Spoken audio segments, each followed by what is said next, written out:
Welcome to Smart Career Planning, a podcast that discusses anything and maybe everything that goes into planning a smart career journey. I'm your host, Helen Chow. Welcome to our 11th episode.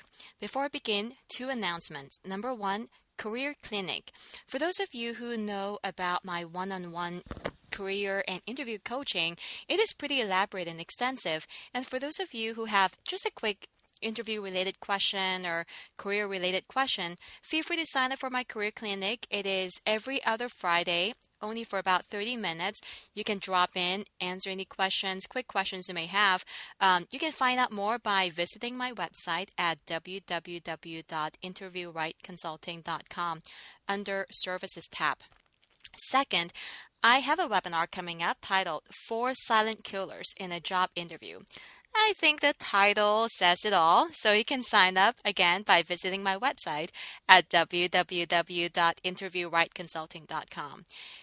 In this episode, I'm going to talk about what I've learned as a recruiter. I know I'm sort of dating myself here, but time really flies. I can't believe it's been about 10 years that I've been a recruiter. So in the last 10 years, I might have read about maybe 100,000 resumes, conducted maybe 10,000 phone interviews, 3,000 in-person interviews, and I've heard many stories as to why people are looking for jobs or getting laid off of jobs. And I've also sat in many meetings discussing why someone should be hired and why someone should be let go or declined.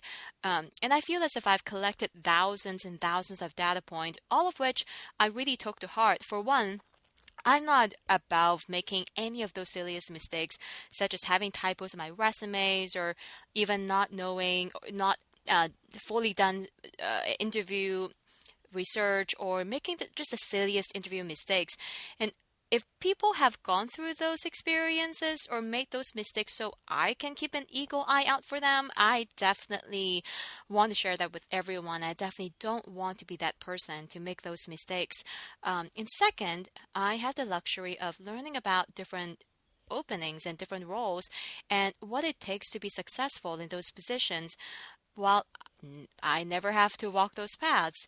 I've said to someone before, and I really feel like as a headhunter, as a recruiter, I am going to school without having to pay for the tuition. So today I'm going to talk about a couple of things, things that I've learned as a recruiter. Number one, believe in the law of reciprocity. I truly believe that whatever you give out to the universe, it will come right back to you. Some people call it karma, which, karma to me, it's a little bit more action-oriented. Now, what I'm referring to here is an attitude. The attitude we're giving, the little things we do when no one is watching, and especially how open our mind is. Those are the spirit, those are the things that you give to the universe, right? And you can interpret the law of reciprocity in many ways. For example, there's a saying that we have a 6 degrees of separation. I would say the number is a lot smaller than that. In my case, it is about 2 degrees. And especially as you develop domain expertise and part of a closely knitted professional circle, you just can't afford to burn any bridges. I've been in situations where I'll be at a networking event and I would run into candidates I've spoken with in the past, and the moment I introduce myself to them, they're like, "Oh, so you're that person who rejected me." It is really awkward to run into those situations because I immediately have to walk back that memory lane and just hope that my rejection was gentle. How did I treat the situation? How did I treat the person? All of those is going to make the rest of the networking events very pleasant or very embarrassing or awkward. And it's also funny, too, because that same person I referred to, the same person, a few years later, I actually ended up reaching back out to him because now I have an opening that he will be very suitable for. And of course, when I reached out to him, he rejected me. In my mind, I'm like, well, that's karma, Helen. Well, the other thing, too, is that people have also gotten jobs just by attending networking events. So this is more about putting yourself out there, how open your mind is. People have gotten jobs just by attending networking events and making a point to connect with people they do not know. And I've made incredible business connections just because I've chosen to give first by organizing networking events, writing free and free thought leadership content about hiring and interviewing. I was able to make great connections as a result of that. So again, think about what are you giving away? What are you giving out to the universe? Because it's going to come right back at you. And I remember too, speaking of karma or what you're giving to the universe, I remember I made a placement for a sales position, and within the first week, my client called me and say, Helen, I cannot keep this person. I'm going to have to let this person go. And I'm like, what happened? It is only within the first week. Did this person not show up to work, or what happened? He said he made an announcement to all of his clients telling them that he had made this hire, and upon knowing that information, few of the clients reach back out to my client and say, hey, if you are going to keep this person, I would not be able to do business with you. So what happened was the person that I've placed also worked with those clients, and the person I've placed, say Peter turned out to be not the most honest person ever, and it resulted to my clients losing money because of the dishonesty. So upon telling me that, of course, that totally made sense. And again, that's a data point for me. And not so much that I would lie, but at the same time, whatever you choose to do with your client, it will come right back at you. Reputation is really important. You have to think about the kind of reputation you want to build, and especially in this job market. So that's point number one. Number two, eliminate these two words in your life. These two words I'm really working hard to eliminate in my vernacular. These two words are tired and busy. When someone asks you how you're doing and you say either I'm tired or I'm busy, what I personally find is the other person would say, oh yeah, me too. And that's pretty much the end of the conversation. So those two words have become relationship killers or conversation killers. Second, when you keep saying tired and busy, those two words subconsciously make you feel like you're really too busy. So busy that you don't have time for anything else. But are you not tired? You're not busy? No, of course you're tired, and of course you're busy, especially if you're working on building a career.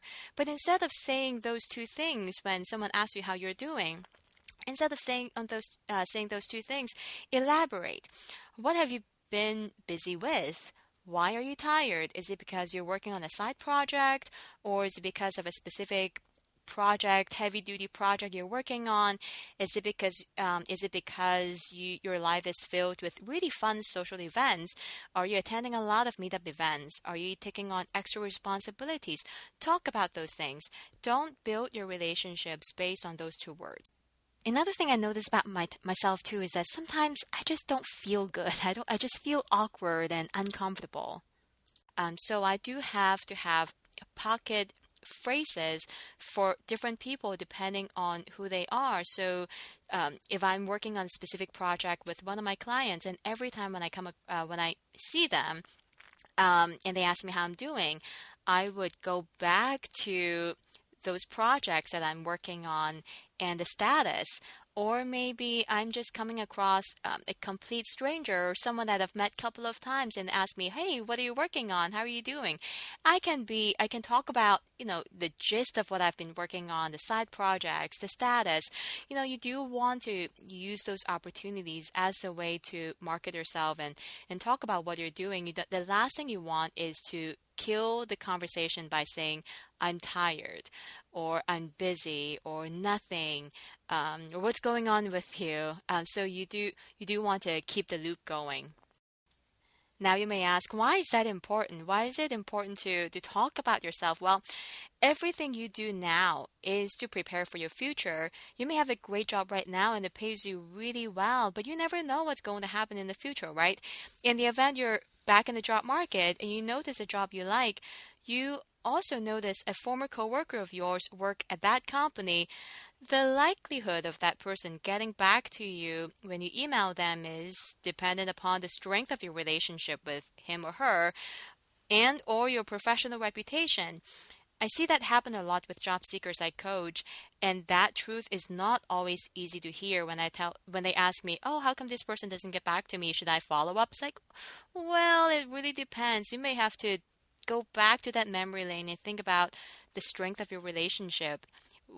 Even consider, why would this person not get back to you? Is it because you don't really know the person, or the relationship is built on the passing by, hi and bye kind of thing? If you can do something about it now and build those deep relationships, do it. Point number 3, never be complacent. Complacency can come in different shapes and forms. And before I continue, I should establish what complacency is, or maybe is not. Complacency is not laziness. Complacency is staying in your comfort zone and live in your own bubble. You can have someone who has been working for the same company for 15 years, and every couple of years you will take on a great project that's really exciting to you, and you feel like you're being challenged, or you get a promotion or move to a different department, and in this case, the feeling of you being quote unquote challenged is your way of not staying in your comfort zone and your way of not being complacent. And I do agree to that to a certain extent, but the danger when you do that is, especially if you've been with the same company for 15 years, you're still working in the confine of an environment you have been in for years. You know how to navigate a complex internal environment and politics. If you have a good professional reputation, people may even move out of your way so you can do your job. It may be challenging, but it's really not as challenging as you going into a brand new environment and try to make an immediate impact. Now, another danger too is, again, if you stay in a company for more than 10 years, it is harder for other companies, especially a growing startup company, to believe that you can be nimble enough for other jobs. A healthy tenure is 3 to 6 years. 7 is okay, and past 8 is sort of crossing over that, you've been with the company for a little too long. How do you remedy that? Well, just keep your eyes open for different opportunities. It's really scary, but the best time to check out other opportunities is when you actually have a job. You don't have to actively look for different opportunities, but if a recruiter reaches out to you, and you've been in a current company for like say 7 years, and then a recruiter reaches out to you and telling you about a different opportunity, don't be a no person. Just say yes, yeah, sure, I would love to learn more about there. Although there may not be enough of a push factor within the company that pushes you out, but think about your career. Think about getting some practice, doing some interviews, figure out what's out there. Now, what makes me sad a lot of time is someone who has been with a company for 2 decades, and from the time they graduate from school to the day they're asked to retire, early retirement, they don't want to retire, and just cannot afford it financially, so they start applying for different jobs. And I'm not saying it's impossible to land a different opportunity. I've seen plenty of that happen. Well, maybe not a whole lot, but I definitely have seen that happen. But you will face a lot of objection. And I already discussed those objections earlier, such as, are you nimble enough? Can you move to a different environment? You haven't had any other jobs besides this one. My advice to you is keep your options open. Another way you can be complacent is you have a tunnel vision, meaning your life is all about your job. You can spend about 10 hours at work, and then you're so tired to go back home and you just want to cook some food, play with your kids, talk with your spouse, talk with your boyfriend, girlfriend, and you do the exact same. You go to bed and do the exact same thing over and over again because you're so tired and so busy. Don't take me wrong, you're very good at what you do at your company and people respect you for it. You feel like you're indispensable. Now, I'm going to open your mind to a very different thinking. One, there is really no such thing as people being indispensable. I mean, that's why my job exists as a headhunter, helping companies to find the right people. It is because, people are laid off, or someone's let go, or for whatever reasons. That's why my role is available. I've seen so many of that happen. Um, so do not feel like you're indispensable, number one.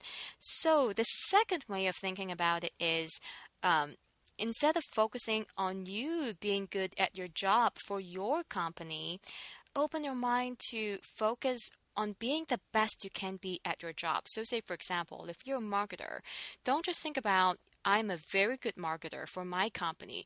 Think of you as the marketer first. I am a very good marketer. How is that going to change the way you think? It is going to open your mind to, rather than looking at programs that will only generate more revenue and um, hit more business objectives for a company, which you definitely need to be working on that. But when you have a little bit of spare time, you can find more motivation and think about, how should I grow as a marketer? What other marketing technologies are out there? What are people talking about? Maybe by asking yourself those questions, you feel compelled to join different marketing groups, maybe to attend some meetup events, or maybe connect with other marketers and figure out what are they working on. Maybe if your marketing experience right now, it's all software on the B2B side, maybe you want to take on side projects that involves more on the B2C side. Maybe your domain right now, it's all about IT infrastructure. Maybe you want to take on a side project or learn more about, or even create your own project that is very consumer focused, that is very analytics focused, just so that you can broaden your skill sets. So rather than thinking about, oh, how can I make more money for the company, which again, you definitely should be thinking about that so you can have a great reputation, but you should also think about how you can diversify your skill sets for yourself. My last point here is always take full responsibilities. And this is sort of a side scenario, side conversation I had with one of my friends, someone I know, and he said, "Oh, my wife always complains about my outfit, my sense of fashion, and she would just keep complaining. But at the end, I just tell her, you chose to marry me." The reason to say that's because I've spoken with a lot of candidates with great experience, except that they jumped around quite a bit, or maybe in their last few jobs. And so I asked them about those jobs and what happened to them, and they begin to pour forth really bitter words, or they just have this really bitter vibe about what they say about each of those companies. I mean, I personally have gotten laid off in the past as well. And I had been very upset with my previous employer. Bottom line, I chose to take those jobs and I chose to stay in those jobs for as long as I had.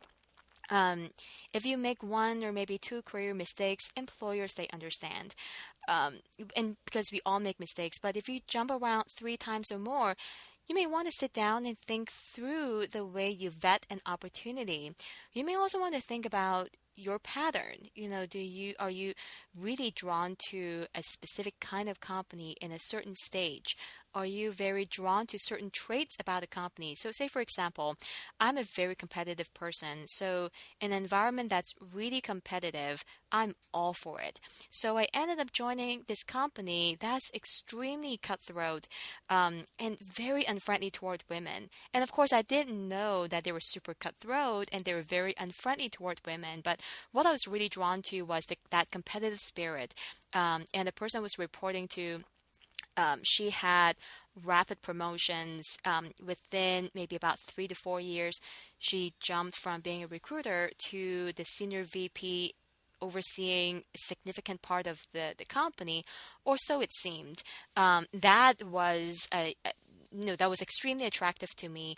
And then I looked at the LinkedIn profile of a couple of other professionals, and they looked great. They dressed nicely, and they went to Ivy League schools. I'm like, oh, I really wanted to surround myself with incredibly smart people.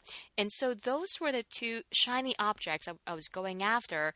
I joined a company, and little did I know, they were extremely unfriendly toward women. They were extremely cutthroat. Meanwhile, I was supposed to recruit people into this kind of environment. And at the end, that company was sued for sexual harassment, and they spent all of their money in in fixing the situation and fighting the lawsuit. Needless to say, they couldn't afford to hire anyone anymore, and so I was laid off. I had to sit down and look at my pattern because the previous company I joined was exactly like that. I had to really figure out my pattern and see what I can learn about myself and what to avoid in the next opportunities, and how I can interview an opportunity or vet an opportunity better so I wouldn't make the same mistake. For you, once you begin to take full responsibilities of your career choices, number one, your tone is going to come across a lot more humble. Number two, it would really reshape the interview questions you're going to ask your employer, your future employer. And number two, you're just a lot nicer of a person to be around. So these are the 4 tips I have. I hope you find them useful. If you have any questions, comments, please do write me at helen@interviewrightconsulting.com. Please do follow me on Facebook. You can find my Facebook page, my Twitter handle, my email, my website if you have my website, if you're visiting my website, you would have my website address. But in any case, you can find my Facebook page, my LinkedIn page, and my Twitter handle by visiting www.interviewrightconsulting.com. Thank you so much for your time, and I will see you in 2 weeks.